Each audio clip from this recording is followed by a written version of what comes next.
We are back with another trade in Come one on. of our follower dynasty leagues. We Let's love to go. bring you information and content from our follower leagues. Shout out to the Juliet League over there, and specifically to Billy and Chev. Kingdom Builder. Yeah, Billy's in a lot of trades. My guy is very active in the trade market, and I love it. Mm-hmm. So we're going to look at a trade without context, and then we're going to include context and kind of just talk through this trade. You can see it on the screen now. Billy gets Goddard, Gage, Josh Jacobs, a 23 second and a 23 third. Mm-hmm. Chev gets Saquon, Dalton Schultz, Nico, and a 23 fourth round pick. So without context here, Badaki, where do you lean on this trade? Without context, I would have to go Chev here. I still believe in all the talent on Chev's team. I love Dallas Goddard. I think what really puts me off here is Russell Gage on Billy's side. But let me break it down. Obviously, Saquon Barkley, still 25 years old. Can he have a bounce back here? Dalton Schultz, still young tight end here with the Dallas Cowboys. Can he get a contract extension? I mean, you're kind of banking on a lot of things here with this side on the trade. And a guy I believe in is Nico Collins, still only 23 years old. But you go on the other side of the trade, Josh Jacobs, 24, still young. Russell Gage signing with Tampa kind of feels like he's just lost in the depth chart now. I know a lot of people would rather have Russell Gage in Dynasty, but can he be done? Do you mean a redraft? Yeah. Or Dynasty? I think both. I think Oh, okay. I don't know if I want Russell Gage in Dynasty, in my opinion. I'm not like a person that's like outwardly trying to make a move for him. I know he's with Tom Brady for this year or 2 years if Tom Brady does stay, but I think he still falls in that depth chart, especially, Russell Gage is going to be number 3 even when Julio walks next year, hypothetically. Dallas Goedert, I think it's the guy that really intrigues me here, playing with Jalen Hurts, my tight end 9 right now. Tight end 9 according to the community. Dalton Schultz is my tight end 8. Once again, tight end 8 according to community as well. So that feels really even. I think I would still rather lean Saquon, Dalton, and Nico based off age, based on what I believe in, and I haven't even gotten to the picks yet. 23 fourth feels like just a throw-in. I think what really makes it even here, though, is a 23 second there for Billy. Russell Gage feels like a throw-in for me. Yeah. I don't know how that... I know probably Nico feels like a throw-in for you. So I guess in reality, is it Saquon Barkley, Dalton Schultz, or Dallas Goedert, Josh Jacobs? I think but also the second round pick is pretty important, I think. Exactly. But like I think if we think about it like that, I think you would say Dallas. Well, you tell us what you'll say, but for me, it's definitely Chef. I didn't want to speak for you. And now my take from Badaki. Yeah. This is pretty close. This is pretty close for me. Yeah. Dalton Schultz really is what hangs in the balance here. Can Dalton Schultz get a long-term contract with the Cowboys? Because if he can, then he is being undervalued right now. I mean, now, tight end 8 in the community.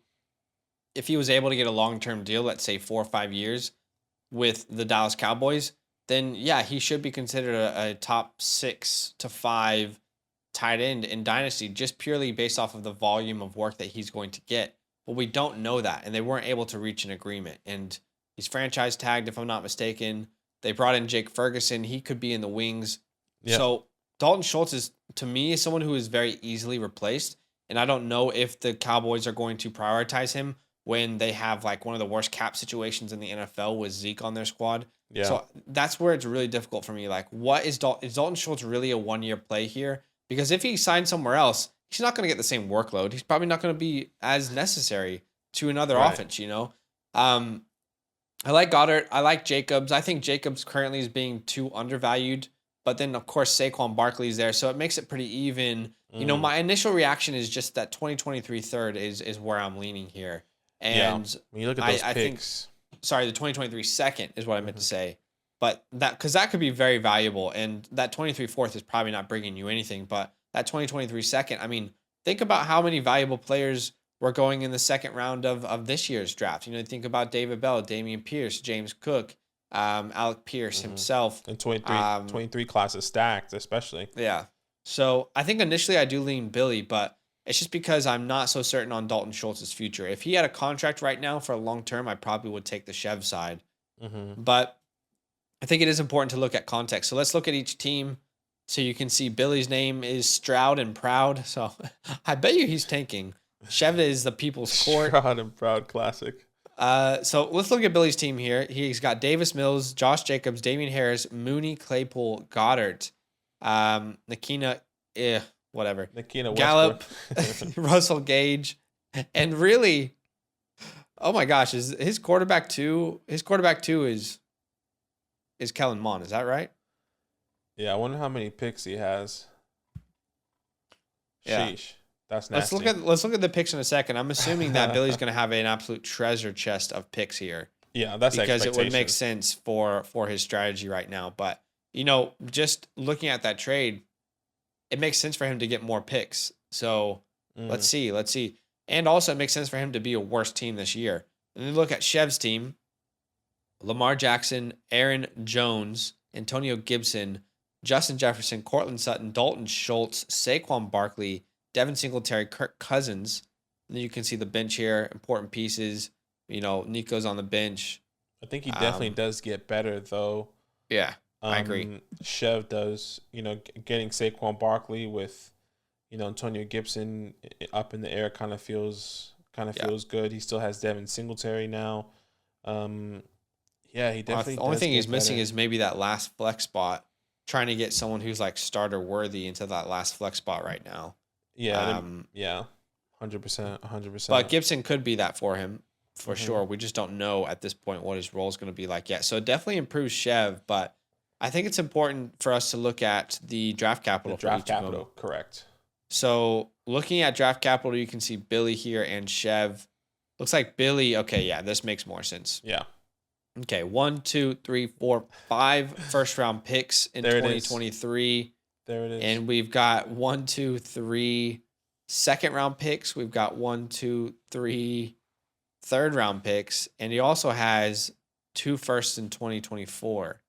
So it looks like Billy is very much in tank mode, which would make sense with his name.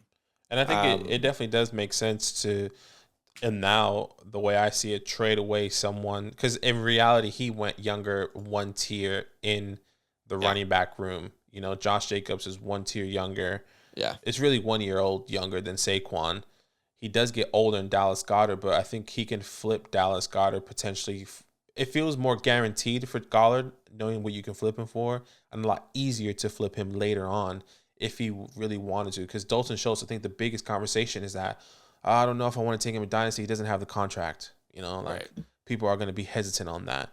Right. And Russell Gage could be a good win now piece if Julio, Chris Godwin is not ready. True. Whatever the case may be. So it makes sense maybe to take some of these guys and then try to flip him for more a second, a third. Yeah, exactly.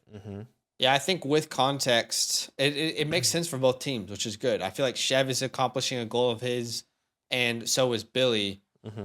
Unfortunately for Chev, I feel like Gage was kind of necessary to the team right now, so I do think he needs to make a move for like another starting worthy wide receiver. Right. But the issue is he's pretty strapped on draft capital here. I mean, he's got in 2023 he only has a couple fourths, no first in 2024.